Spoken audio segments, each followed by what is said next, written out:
السلام علیکم ورحمۃ اللہ وبرکاتہ۔ یہ اسپیکر کی جو گونج ہے نا ایکو، وہ کافی کم کر دیجیے تاکہ ناظرات کو بات سمجھ میں آتی رہے۔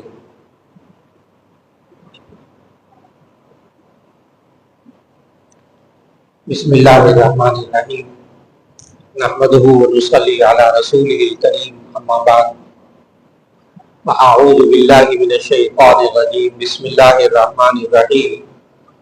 الحج اشہر معلومات، ومن فرض فیہن الحج فلا رفث ولا فسوق ولا جدال فی الحج وما تفعلوا من خیر یعلمہ اللہ وتزودوا فإن خیر الزاد التقوی واتقون یا اولی الالباب۔ صدق اللہ العظیم۔ اللہ رب العزت آپ سب حضرات کو حج کی ادائیگی کی توفیق عطا فرمانے والا ہے۔ جب آپ حج کریں گے تو آپ حج کا احرام باندھتے ہوئے یہ نیت کریں گے، اللہم انی ارید الحج فیسرہ لی وتقبلہ منی۔ اللہم انی ارید الحج، اے اللہ بے شک میں حج کی نیت کرتا ہوں، اس کو میرے لیے آسان فرما اور قبول فرما۔ تو آپ دو نیتیں کریں گے، دو دعائیں مانگی آپ نے۔ ایک نیت تو آپ نے یہ کی کہ میں حج کرتا ہوں، اور ایک آپ نے یہ دعا مانگی کہ اللہ آسان فرما میرے لیے، اور ایک یہ کہ اللہ قبول فرما۔ جب انسان کوئی کام سیکھ کر کرتا ہے تو اللہ تعالیٰ اس کے لیے وہ کام آسان کر دیتے، اور جب انسان اللہ اور اس کے رسول صلی اللہ علیہ وسلم کے حکم کے مطابق کوئی عبادت مکمل کرتا ہے تو اللہ قبول بھی فرما لیتے۔ تو اس تربیت کا یہی مقصد ہے کہ آپ کے حق میں یہ دونوں دعائیں قبول ہو جائیں، اللہ آسان بھی فرما دے اور قبول بھی فرما دے۔ تو آپ حضرات ایک ایک بات پر توجہ رکھیے گا، اور انشاءاللہ اس تربیت کے اختتام پر آپ کو جامعہ شفیہ کی طرف سے جو کتاب حج اور عمرے کی دی جاتی ہے وہ بھی آپ میں سے ہر ایک کو پیش کی جائے گی۔ اس میں ساری یہ باتیں لکھی ہوں گی، اور وہ کتاب آپ سعودیہ ساتھ لے جا سکتے ہیں، اس کی اجازت ہوتی ہے۔ سب سے پہلی بات یہ ہے کہ نبی کریم صلی اللہ علیہ وسلم نے ہمیں حج کرنے کے 3 طریقے سکھائے ہیں۔ آپ ان 3 طریقوں میں سے کسی بھی طریقے سے حج کر سکتے ہیں۔ میں پہلے ان 3 طریقوں کے نام بتا دوں، پھر اس کے بعد آپ نے طے کرنا ہوگا آج کہ آپ نے کون سی قسم کا حج ادا کرنا ہے۔ اس طریقے سے نمبر 1 حج افراد، نمبر 2 حج قران، نمبر 3 حج تمتع۔ حج افراد کہتے ہیں، افراد کا معنی الگ کرنا، علیحدہ کرنا، صرف حج کرنا۔ آپ سب حضرات لاہور ایئرپورٹ سے جائیں گے سب کے سب، اور پرائیویٹ والے کتنے ہیں، پرائیویٹ والے اور سرکاری والے کتنے ہیں، آپ کھڑا کیجیے گا جو سرکاری طور پر جا رہے ہیں۔ ٹھیک، اب میں جو باتیں کروں گا اس کو بڑی توجہ سے، اور لاہور سے مدینہ منورہ کی بھی کسی کی فلائٹ ہے آپ میں سے؟ ابھی تک شیڈول آیا ہے؟ ٹھیک، آپ کی ملتان سے ہے، جانا بھی ملتان سے ہے، ملتان سے مدینہ؟ ٹھیک ٹھیک، چلیے میں اب ان دونوں باتوں کا خیال رکھوں گا انشاءاللہ۔ تو ایک ہے حج افراد، اس کا مطلب ہوتا ہے صرف حج کرنا، کہ آپ پاکستان کے ایئرپورٹ سے حج کا احرام باندھ کر جائیں اور جا کر حج کریں، اور 10 ذی الحجہ کو احرام کھول دیں۔ اس کا مطلب یہ ہوگا کہ آپ پاکستان سے حج کا احرام باندھیں گے اور 10 ذوالحجہ تک آپ حالت احرام میں رہیں گے. یہ بڑا مشکل کام ہے. یعنی یہاں پاکستان سے روانہ ہونے سے لے کر اور حج کرنے تک آپ حالت احرام میں رہے اور احرام کی پابندیاں، یہ پاکستانیوں کے لیے بہت مشکل ہوتا ہے. اس لیے پاکستان سے جانے والے یہ حج افراد نہیں کرتے. نمبر 2، حج قران. قران کہتے ہیں ملانا، ملنا. اس کا طریقہ یہ ہوتا ہے کہ پاکستان سے جاتے وقت آپ حج اور عمرے دونوں کا ملا کر احرام باندھ لیں. پاکستان سے جائیں تو حج اور عمرے دونوں کا احرام باندھ لیں، اکٹھا نیت کر لیں.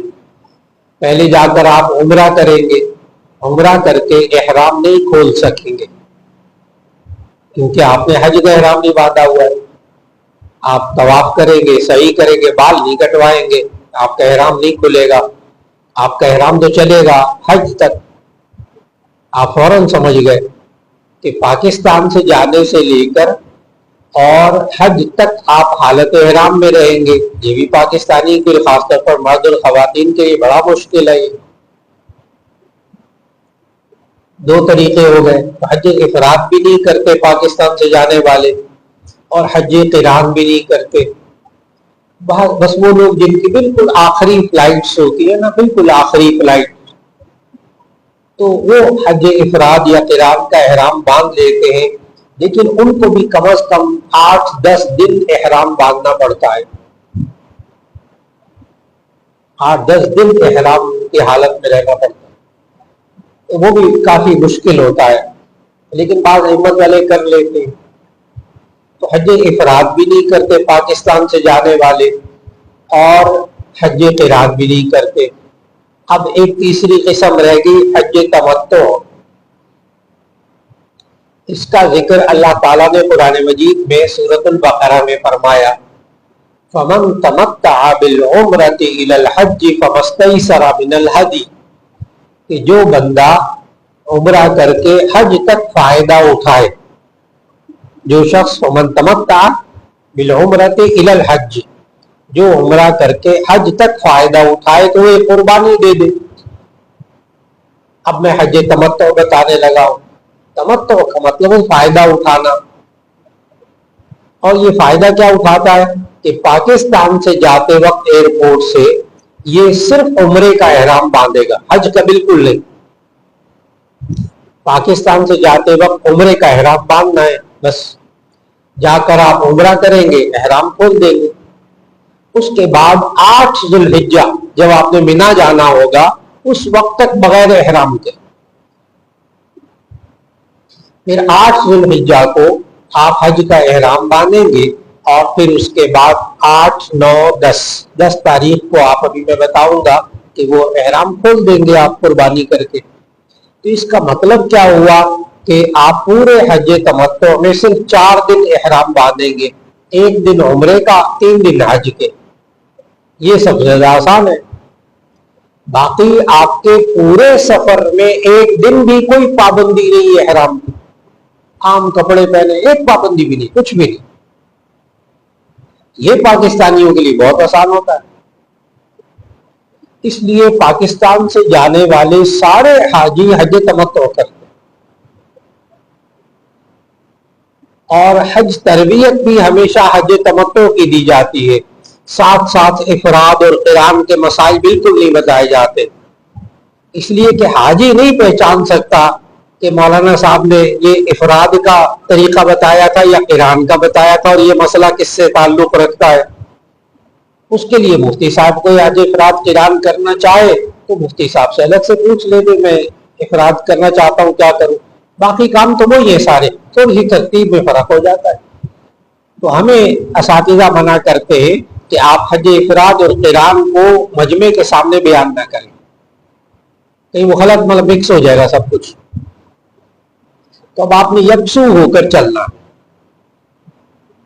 سب سے پہلے طے یہ ہوا کہ آپ نے حج تمتع کرنا ہے انشاءاللہ. کسی کے کہنے میں نہ آئے. کہ نہیں نہیں حج کریں گے، حج قران افضل ہے، بس مسئلہ مشکل ہو جائے گا۔ آپ نے حج تمتع کرنا۔ حج تمتع اسے کہتے ہیں کہ آپ پاکستان سے جاتے وقت عمرے کا احرام باندھیں گے، جا کر عمرہ کریں گے، پھر 8 ذوالحجہ کو حج کا احرام باندھیں گے اور پھر 10 ذوالحجہ کو حج کا احرام کھول دیں گے، الحمدللہ حج ہو گئی۔ اب آپ نے یہ سمجھا کہ حج تمتع میں پہلے عمرہ کرتے ہیں پھر حج کرتے ہیں، حج تمتع میں پہلے عمرہ کرتے ہیں پھر حج کرتے ہیں۔ اب میں آپ کو عمرہ سمجھانے لگا ہوں۔ اب جب عمرے کی میں بات کر رہا ہوں تو آپ نے یہ نہیں سوچنا کہ ابھی عمرے کا بیان ہو رہا ہے، ابھی حج کا بیان بعد میں ہوگا، چلو عمرے کی خیر ہے۔ نہیں، جو عمرے میں کام کرنے ہیں وہ سارے کے سارے کام آپ نے حج میں کرنے ہیں۔ جب حج کی بات کروں گا تو پھر ان کاموں کی بات بالکل نہیں کر سکوں گا، اس لیے